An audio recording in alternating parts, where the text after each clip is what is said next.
Alright guys, welcome back to Strong Successful Male. So for today, I'm going to go over an email that was sent from a subscriber. That's from a guy, he's 32 years old, and he's writing in asking for our help with mine as well as the community to see if he made a big mistake when dumping his girlfriend back in March. You're going to see that he ended it with her because he had overwhelming evidence that she cheated on him on New Year's Eve. And after 2 months of just all these things adding up, he finally kicked her to the curb. And of course, she's having a giant meltdown, and all the mutual friends are calling him the root of all evil and all that. So now looking back, he's really questioning if he made a mistake. So today we're going to have some serious audience participation. We got a brother here who needs help. Now, I've read this story twice, and so I'm going to hide what I think to pretty much the very end here. But you have a chance to hear his story, all the evidence he has, and make your decision in the comment section and let this guy know, because it's definitely an interesting one here. So he starts off saying, "Hello SSM. I found your channel and I've been watching a lot of your videos. I'll admit that at first I was skeptical, but after seeing story after story about how some of these relationships and situations were going, and then comparing it to stories I've seen on other channels and on Reddit, I've come to the conclusion that modern relationships seem broken. Sad but true. I'm not sure it's even worth trying anymore. I want to believe there are still good women out there, but from the stories and my own experiences, I'm starting to doubt it. Well, there are good women out there, but believe me, the numbers are dwindling, and it is really sad. But again, Sodom and Gomorrah 2.0. And I'm willing to bet you that if you had any women's channels out there, they'd be saying the same thing about guys. There's no good men out there. We've heard that one before. There's plenty of good men out there. I guess I could just be too pessimistic after my last breakup. But when I look at my family and all of my friends, other than my grandparents who were married for over 50 years, I can't think of a single person I've known that's been in a relationship that's lasted more than 8 years. The longest one I can think of was my own parents, who divorced after 8 years. I was 7 years old at the time and can still remember how much it screwed me up as a kid. Yeah, most relationships I know of are screwed up. But I'll be happy to say I do know some ones that appear like good relationships, people I've known for a while, and then also people in family and stuff like that. But yeah, it's become more and more rare each day. And people wonder why so many men are walking away. I'm 32 years old, and to this day, I still have no idea why my parents divorced. They won't talk about it. Cheating. Guaranteed there was cheating. I even tried to get my dad drunk one day, and I weaseled out of him. But he wouldn't budge, saying it was long ago and that it doesn't matter anymore. Whatever it was, I know it was bad. Because one day we were a happy family, and then my dad was just gone. I saw him every other weekend for the rest of my childhood, and for the most part, he was broken. Dude, I guarantee you, given these stories and what you're describing here, he doesn't want to talk about it, and certainly you're not getting it out of your mom. I'm willing to bet your mom had a fling. Something happened with the mom. And I'm sorry. When we lived together, he was always smiling and laughing, but after the divorce, I can't remember ever seeing him smile at anything. It was like aliens abducted the guy that I called my dad and replaced him with a devil that didn't have any joy in his life. Since becoming an adult, nothing has changed in his life. He spends time with a few of his friends, but to the best of my knowledge, he hasn't been in any serious relationship since my mom. Well, if what happened to your dad is what I think happened to your dad, I can't blame him. But as sad as that is, and how he was broken, he can't let her ruin the rest of his life. You know, you said you were 7 or 8 years old at the time, something like that. You know, maybe he at that point was in his 30s or 40s. He's got a whole life to live and being miserable the rest of his life. Can't let some woman destroy you. Can't let anybody destroy and defeat you. My mom, on the other hand, always seemed to be in a new relationship, but she never remarried. I wish one of them would tell me what happened, so for no other reason, I can arm myself against what happened to them, but these days, I guess it doesn't matter. Interesting you say your mom has been in relationship after relationship but never got married. Dude, connect the dots. I know you don't want to hear it, but I guarantee you the guys in the comment section can certainly connect the dots like I have. But just because it happened to your parents doesn't mean it has to happen to you, but even though, given how this story goes. I guess it doesn't matter. I just can't think of a reason to risk my future on marriage, especially after breaking up with my last girlfriend of nearly 4 years. Dude, no one says you have to get married. In fact, in the 2020s, you're out of your damn mind to get married nowadays. You want to do relationships, knock yourself out. Just don't marry them. Don't get engaged. Don't live with them. Make enough money that you can live comfortably, and always put money away on your own. And that way you don't, because a lot of people shack up with their girlfriends or boyfriends to save on money when, ha ha ha, the joke's on the guy, as you all are well aware. For this story, I will call my now ex Samantha. She's 29 years old. Without getting into too many details, we met when I was 28. Okay, so you're 32 now and she's 29, so you got 3 years on her. All right. Went on a bunch of dates for about 4 months, and then started dating exclusively. Until this past March, we've been together for almost 4 years, and what I consider a healthy relationship built on trust and mutual respect. It's a hard pill to swallow to find out that respect wasn't mutual, but I digress. We worked in similar industries, but at different companies, and each having our own places and our own friend groups. That's good. You shouldn't be working together, and it's good you have lives outside of each other. That's the way to go. But you have to pay attention to who her friends are. It never bothered me when she wanted to spend time with her friends, and she never had a problem with me having my own guy time. One thing we agreed to early on with friends was that no friends of the opposite sex, and to the best of my knowledge, that was never violated. That's good you did that. You're not hanging out with any chicks, talking to any chicks, it's just her. She should return the favor with any guys. But usually that doesn't work out that way.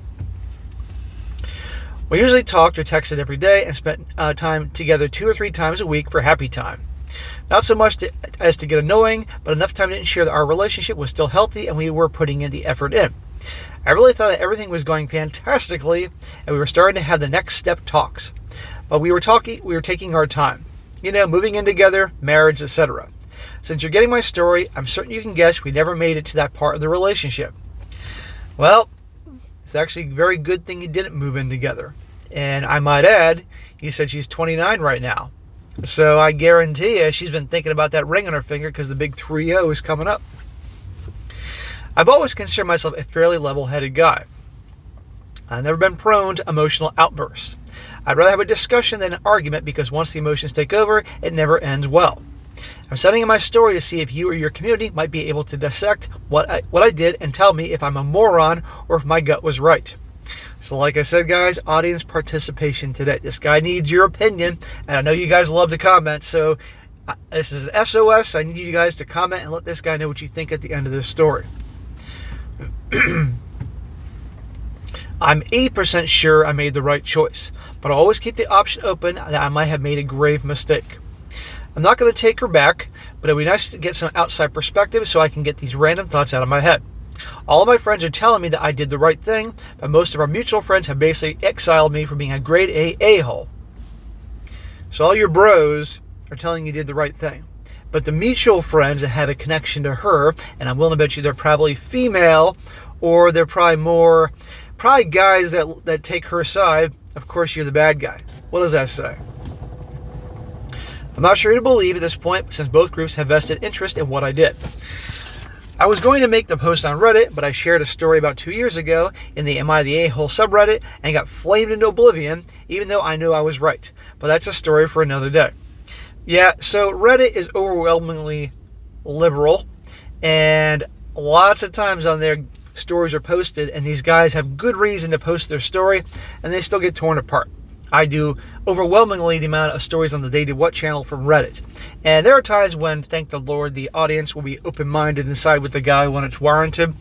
But so many times they favor the gal, make the guy out to be the bad guy. So, you ever want to post your stories, guys, to get feedback, better send them to me than put on Reddit, because you're going to get torn apart for, God forbid, having any standards or anything like that. If this happens to make it to video, you have my thanks. I would appreciate any feedback, even if it's to tell me I'm an idiot. If not, I'll assume that I made the right choice and try to move on. I said before we broke up in March, but it was January of this year that I had alarm bells going off in my gut that something in our relationship had changed. It was after our company New Year's parties. We ended up going separately to our own company parties. Mine was mandatory attendance, although I'm not sure if hers was. I didn't even stay for the entire night. I've never been much of a drinker, and I can't stand being around drunks. Me too, dude. They're always too touchy, and they think they are much more entertaining than they are. I think I left the party a little after 10 and was home in bed by 11 p.m. It was the next morning when I texted Sam to see how her evening went, but she didn't respond until later that afternoon. She said she had a good time and apologized for not texting me earlier. She said she had too much to drink and ended up staying the night at the hotel that her party was at and recently woken up. She didn't text you at midnight or something? You're together 4 years. She's dancing around the what comes next conversation. She didn't text you or call you at midnight? I mean, unless you told her you were in bed. It's interesting. So she had too much to drink and ended up staying the night at the hotel her party was at and had recently woken up. So was her original plan to stay at the hotel, or she changed her mind at the last minute and booked a room? I asked her if she was coming over for dinner that night on Sunday, but she said she was going home to get her clothes ready for work and try to recuperate from the drinking. Hangovers are one of the reasons I don't like to drink. So I understood and told her that and tried to get some sleep. I didn't give it any more thought and went about my day as usual. So you didn't spend New Year's Eve together, and you didn't spend the next day together, New Year's Day together. This is interesting to me, given that you're 4 years into a relationship. She's dancing around the what comes next conversation. Just little things here that seem a little off. Where things started to get sketchy was the following week. I said that we usually spent a few days a week together, but I didn't see her in person for nearly 3 weeks. 3 weeks. When normally you see each other multiple times, nothing New Year's Eve, nothing New Year's Day, and she's acting different. Something's up, my man. Where there's smoke, there's fire. Trust your gut. For whatever reason, she was either working late or had some other excuse, and after the 3rd week of this, I was starting to wonder if something was going on. She still called and texted me every day, but every time I wanted to see her, she was unavailable, and it was making my gut start to question if she was angry with me for some reason. I asked her at one point if I had done something to make her mad, and she was shocked that I could even think something like that, and she promised it was nothing, and she'd just been busy with work. She apologized for making me feel that way, and she said she was going to do better. This is bullshit. When a woman is hot and heavy for a guy, I don't care how goddamn busy she is with work and other things, she's going to make time to see that guy. Even if she gets to sleep 2 hours at night, she at least would come over and hook up with the guy and all that. Not to mention the fact that she could be worried, like, if I don't see him, he might find some other girl. So it tells me is that something is most certainly going on, and probably in her view, you ain't going anywhere. She's got you. That is just her actions have told me that. Let's see if you guys think the same thing. It was the last week of January when I got the chance to see her for the first time since New Year's. We were having dinner at my place, and I was excited to see her and hopeful that we were going to have some quality time, but it didn't turn out how I expected. We had dinner, but there was something I couldn't put my finger on that felt off.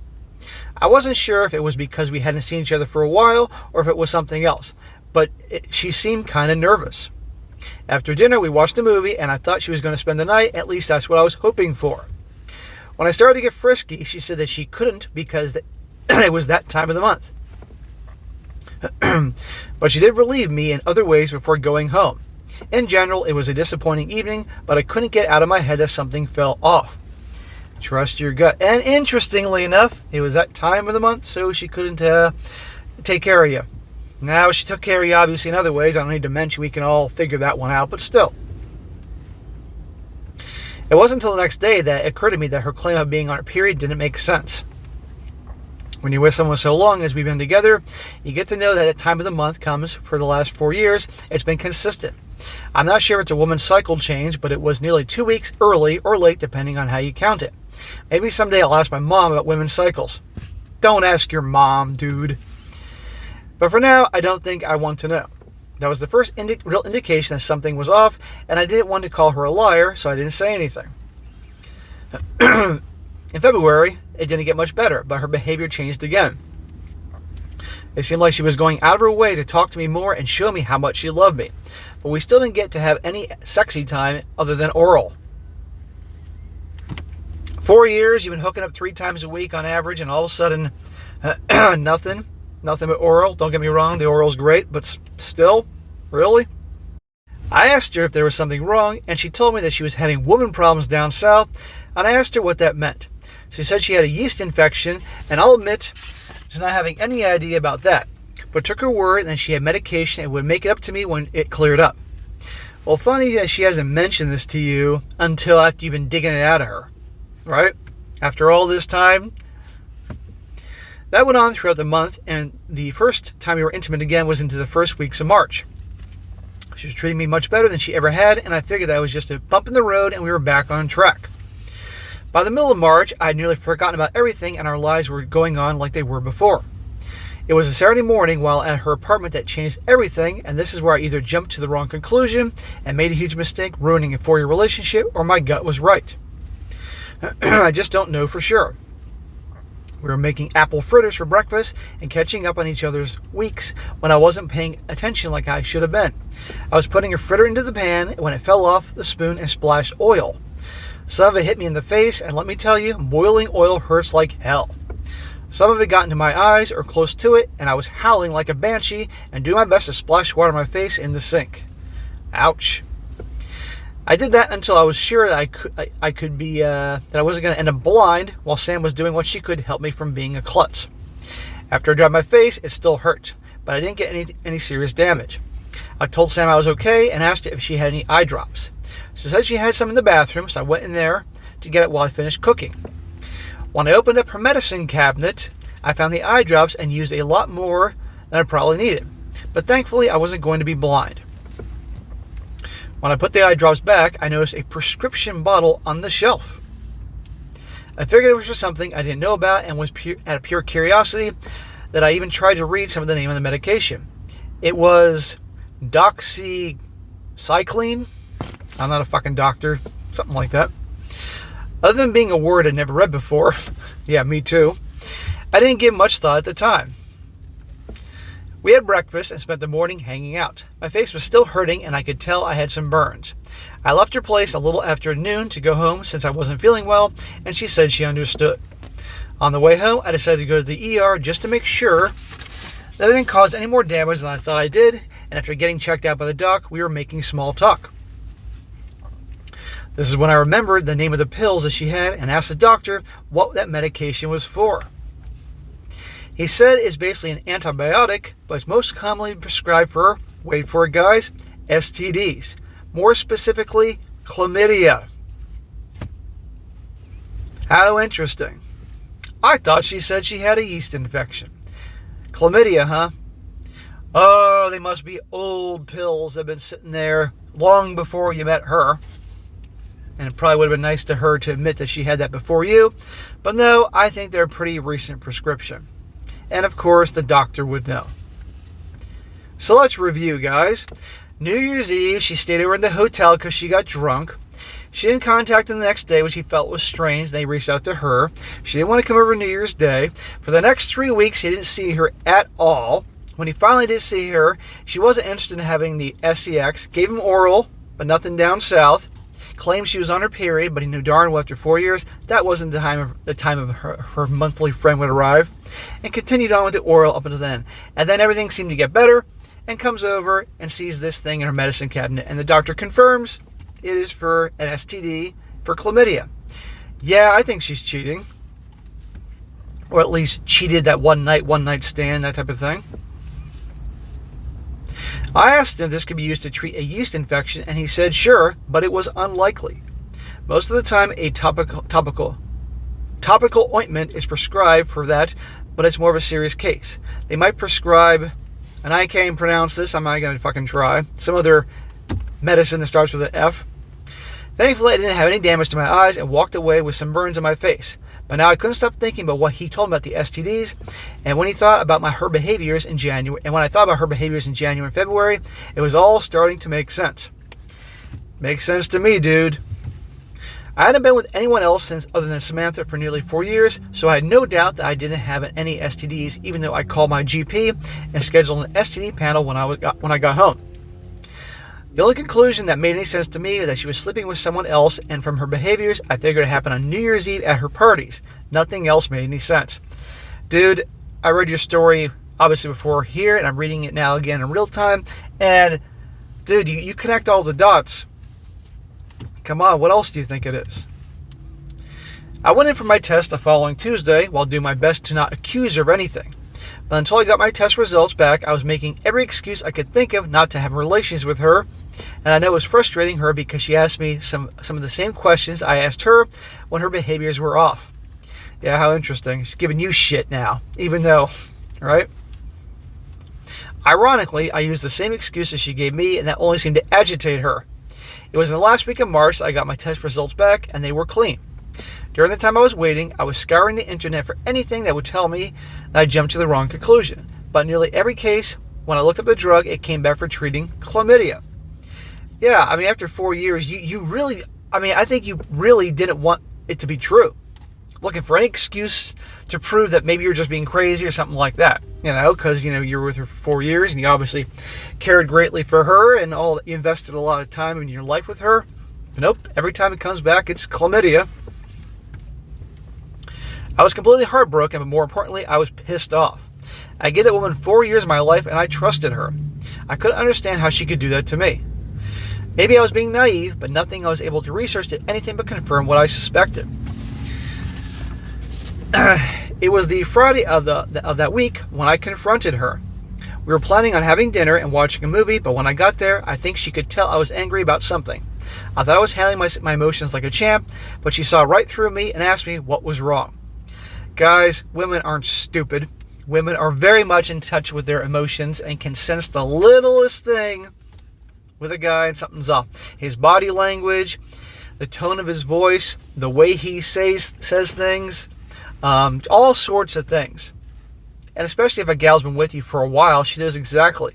I mean, you guys, I'm sure many of you guys have been in relationships realize this. And any women that watch me are like, yep, we know SSM. I still have no idea. He says, I still have no idea how the hell women can do that. It's their superpower. I asked her about her yeast infection and it was all cleared up and she said it was and it was no big deal. I guess that happens a lot with women. Who knew? I asked her how they clear it up and she said they just used some ointment and told me not to worry. I was honestly hoping she was going to tell me that she used the pills to clear it up. Fat chance, dude. I ended up going to her bathroom and grabbed the pills. I went back in and tossed it on the couch beside her and asked her how she'd caught chlamydia, and I swear to everything holy that if I wasn't so freaking angry, I would have burst out laughing at the shock on her face. There you go. Her mouth was moving, but she wasn't saying anything. When she was finally able to talk, it wasn't excuses. It was anger for violating her privacy. All else fails, twisted around, make you out to be the bad guy. You're out of your mind. 4 years, I loved you, and you don't trust me. You invade my privacy, my medicine cabinet. I snapped. I wish I could say that I cussed her out, but I didn't. I think my entire body went numb, and it was like I had a tunnel vision. I turned and went to her room to gather the clothes I had there, and she was hot on my heels saying she could explain, and it wasn't what I thought. God, I wanted to yell at her, but I ignored her and grabbed my stuff and left without a word. As hard as that was and you wanted to yell at her, that actually is the best thing you can do that'll make her nuts, because she wants to engage. She wants to go through the drama and all that shit. But just grabbing your shit and walking out made it way worse for her. She was blowing up my phone for most of the ride home, but I didn't answer. When I made it home, I blocked her on everything and started gathering the things that she had in my apartment. By the end of the night, I gotten calls from most of our mutual friends saying that I wasn't being fair to Samantha and that I needed to talk to her.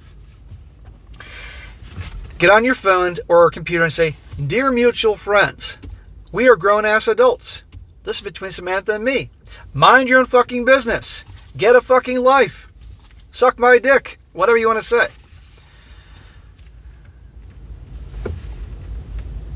Says here,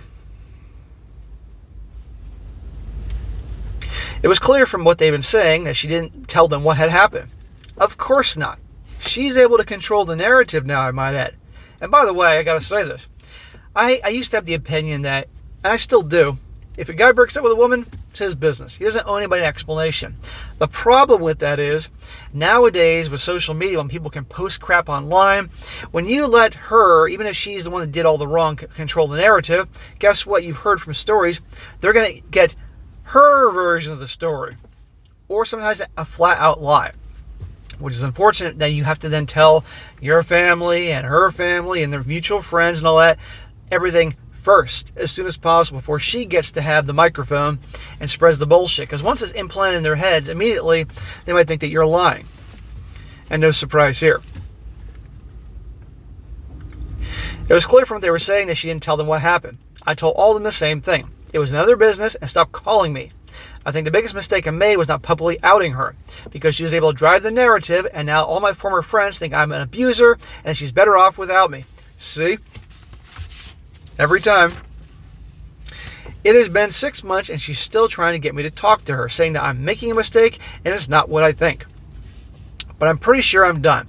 Like I said above, I'm mostly sure that I made the right call, but now I'm not sure. I haven't been able to find any literature on the drug that counters what I've already seen, and coupled with her behavior after New Year's, I can't think of anything else I could have been. So SSM, tell me, am I an idiot that I jumped to the wrong conclusion and destroyed the last 4 years of my life over an emotional response? I'm not the smartest guy on the planet, but I don't think I'm so self-centered that I can't take some constructive criticism. If you happen to see this, thanks for any help you can give me, and if it's not, that is fine. Keep putting out the videos you do, they're eye-opening. Bro, you made the right decision. 100%. You had 80% doubt because you were with her. I have no doubt.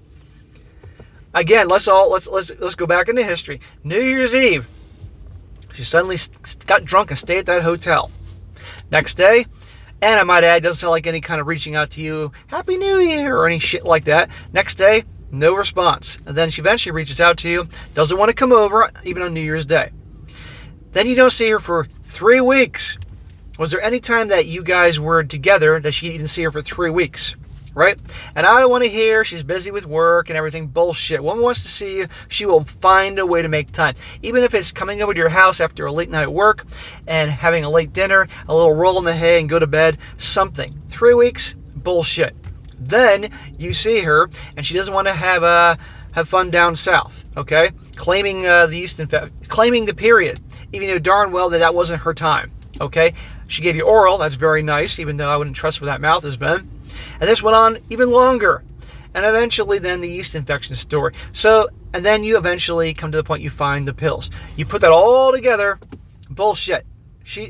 Something happened New Year's Eve, probably with a coworker or someone she met at the hotel party, probably went to his room, hooked up with him, and that's the end of that. So no, you made the right decision. And for those of you that are on your side, they're on your side. The ones that don't want to listen to what you have to say, or taking her side, or saying all these nasty things about you because you don't want to listen to her or anything like that, fuck them. They're not your friends anymore. Tell them to fuck off. Don't contact you again, or you're going to get a goddamn restraining order. And tell her it's done. Do not contact me. It's been 6 months. I know you were cheating on. If you want to say something, you can say, look, if you want to lay it all out to her, just if you feel like that's necessary, this is why I left. It's over. We're done. Don't fucking talk to me again. Then fine. Or just ignore her. Or you can say, look, if I hear from you one more fucking time, I'm gonna get a restraining order against you. We're done. You know what happened. Cut the shit. End of story and move on. And by the way, you're 32. You are in your prime's beginning. Her prime's ending. You know why she's freaking out? Because yes, she spent 4 years with you. She was hoping for that ring. Now she's 30 years old, has to start over. And she knows it ain't going to be as easy now because 30, a lot of guys are like, nope. Hell, Leonardo DiCaprio wouldn't touch her even if she was 25 because I'd be too old for him. Your prime's beginning. And so I want you, as hard as it was, I know you invested 4 years of life with her, do what you've been doing to get by. Hang out with your bros, the bros that are on your side. Hit the gym, do things you enjoy, work on your career, and you're going to be fine. And I don't blame you at all for thinking what you do about relationships, given the environment we're in and given what happened to you. And I would tell this story to your old man and see what your old man has to say. I'm willing to bet you, because maybe he loves you so much he doesn't want you to think bad things about your mom. But I'm convinced your mom cheated on him, had an affair or something, and that's what ended it. And that's why he doesn't want to talk about it to this day. But anyhow, I don't mean to talk about your parents. And so if you're a relationship guy and down the road you heal, doesn't mean you got to get married. And even then, you have to look for red flags. Before I used to say, pay attention to red flags. No, you got to fucking look for them nowadays. It's crazy. Or this is it and you just want to be on your own, do your own thing. I don't blame you either. But I'm 100% convinced she cheated on you that night. Got a fucking STD because obviously the guy she cheated with does that type of thing. Gave it to her. and that's why you didn't get any nookie all that time period, and you found the pills. How much more evidence do you need? So, and I'm not trying to give you a hard time. I know you would love to believe you were wrong because, but no, I'm convinced. So guys, type away. Let this guy know, based on all these things that he laid out in his story, whether you think that he was in the right and she was, in fact, up to no good, or if you think he's wrong, if you think I'm wrong. Let's hear it. That's okay. I'm not going to crucify you. I'm not going to delete your comments or anything. But let's hear this. This guy needs to hear this. So type away. Help this guy out. This is what we're here for. And hopefully we'll help him out. So, bro, like I said, thank you for sending your story. You're going to be okay. Just take it one day at a time. And cut out those people that are giving you shit. And in the future, remember, guys, again, this proves you got to control the narrative before she controls the narrative. Because I guarantee you, just like in the story, it ain't going to be accurate. So, alright guys, that's it for today. Be sure to comment down below. Let me know what you think about this. Make sure to like the video, share with your friends, and subscribe. I'll catch you next time.